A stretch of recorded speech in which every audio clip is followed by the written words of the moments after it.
이스라엘군이 레바논에서 이란 혁명수비대의 핵심 요원을 사살했습니다. 이란의 미사일 전력 재건 움직임에 맞서서 이스라엘이 재공격 가능성을 시사하며 중동 지역에 다시 전운이 감돌고 있습니다. 강은나래 기자입니다. 레바논 남부 관문인 안사리의 인근. 주행 중인 차 위로 이스라엘군의 조준점이 겹쳐집니다. 순식간에 화염이 일고 차체 일부가 터지면서 연기가 뿜어져 나옵니다. 이 공격으로 사망한 인물은 이란 이슬람 혁명 수비대 정예부대 핵심 요원 후세인 마무드 알자와리로 알려졌습니다. 알자와리가 시리아와 레바논에서 자국을 겨냥한 테러를 주도해왔다는 게 이스라엘의 주장입니다. 레바논 측은 국경 지역 곳곳에서 이스라엘군의 공습으로 25일 하루에만 3명이 숨졌다고 발표했습니다. 이러한 일련의 공격은 이란의 잇따른 미사일 훈련에 이스라엘이 경고 메시지를 보낸 직후 단행됐습니다.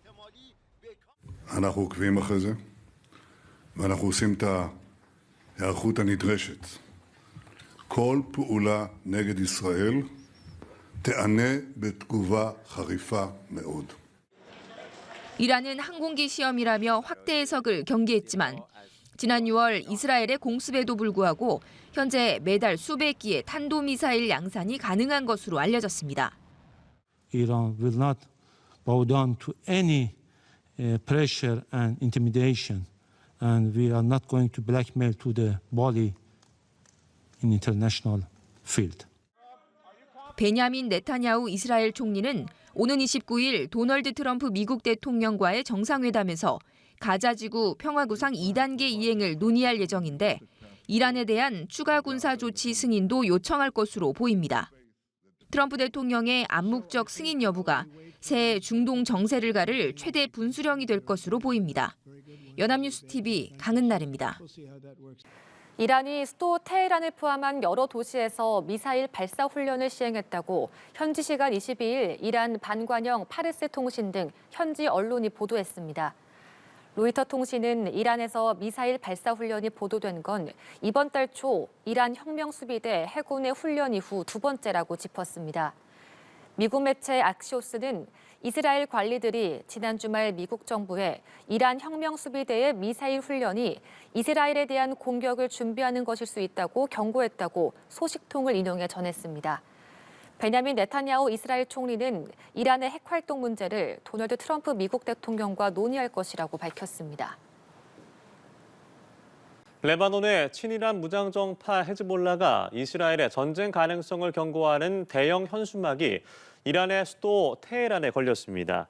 현지 시간으로 17일 소셜미디어에 올라온 사진 게시물에 따르면 최근 테헤란 팔레스타인 광장 앞에는 외벽을 가득 메우는 크기의 노란색 현수막이 내걸렸습니다. 현수막에는 니하리아는 다음 전쟁에 대비하라와 레바논에서 또 다른 패배가 너희를 기다린다는 등의 문장이 적혔습니다. 이스라엘과 헤즈볼라는 2023년 10월 발발한 가자지구 전쟁을 계기로 레바논 남부에서 수개월간 교전하다가 미국과 프랑스의 중재로 지난해 11월 휴전했습니다. 이란을 주축으로 이스라엘에 맞서는 이슬람 무장 세력들의 연합 저항의 축이 사실상 와해 단계라는 분석이 나왔습니다. 예멘의 후티 반군과 레바논 헤즈볼라 등의 세력이 꺾이며 영향력이 급격히 줄어들고 있다는 건데요. 김지수 기자입니다. 저항의 축은 이란에서 이라크, 시리아를 거쳐 레바논 남부까지 이어지는 초승달 지대를 통해 이스라엘을 삼면에서 포위하며 맞서는 중동 내 다양한 무장단체와 정치 세력을 뜻합니다.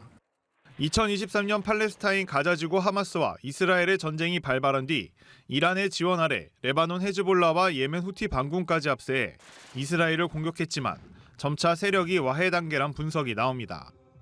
팔레스타인 무장정파 하마스가 2년여에 걸친 가자지구 전쟁으로 이스라엘에 괴멸당하다시피 했고 헤즈볼라 고위 지도부 상당수도 이스라엘에 의해 사살됐습니다. ברורה לחלוטין.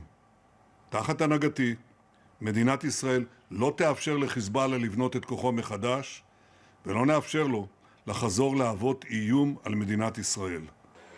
이란에서 멀리 떨어진 예멘의 후티가 저항의 축 가운데 잔존한 유일한 주요 세력이 됐지만 최근 이탈 조짐이 뚜렷해졌습니다. 영국 일간 텔레그래프는 후티가 더 이상 이란 지시를 따르지 않는다며 이란이 저항의 축 세력 유지에 어려움을 겪고 있다고 보도했습니다. 지난 4월 미국이 홍해 선박들을 공격하던 후티를 겨냥해 대규모 공습을 단행했는데 이때 이란이 대응에 나서지 않으면서 이미 균열이 시작됐다는 시각이 많습니다. 이란과 긴밀히 연대하던 시리아의 바샤르 알 아사드 범시아파 정권도 지난해 말 축출된 상황에서 이란의 이스라엘 포위 전략은 사실상 힘을 잃었다는 평가가 나옵니다. 연합뉴스 TV 김지수입니다. 이란을 주축으로 이스라엘에 맞서는 이슬람 무장 세력들의 연합 저항의 축이 사실상 와해 단계라는 분석이 나왔습니다. 예멘의 후티 반군과 레바논 헤즈볼라 등의 세력이 꺾이며 영향력이 급격히 줄어들고 있다는 건데요. 김지수 기자입니다.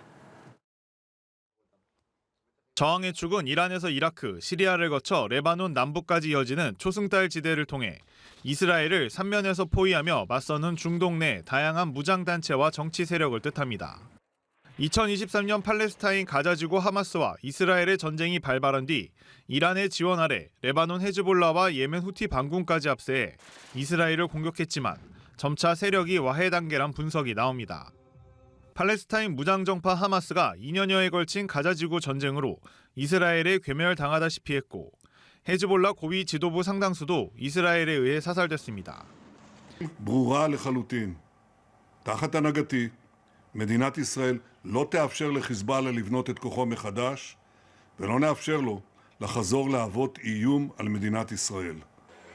이란에서 멀리 떨어진 예멘의 후티가 저항의 축 가운데 잔존한 유일한 주요 세력이 됐지만 최근 이탈 조짐이 뚜렷해졌습니다. 영국 일간 텔레그래프는 후티가 더 이상 이란 지시를 따르지 않는다며 이란이 저항의 축 세력 유지에 어려움을 겪고 있다고 보도했습니다. 지난 4월 미국이 홍해 선박들을 공격하던 후티를 겨냥해 대규모 공습을 단행했는데 이때 이란이 대응에 나서지 않으면서 이미 균열이 시작됐다는 시각이 많습니다. 이란과 긴밀히 연대하던 시리아의 바샤르 알 아사드 범시아파 정권도 지난해 말 축출된 상황에서 이란의 이스라엘 포위 전략은 사실상 힘을 잃었다는 평가가 나옵니다. 연합뉴스 TV 김지수입니다.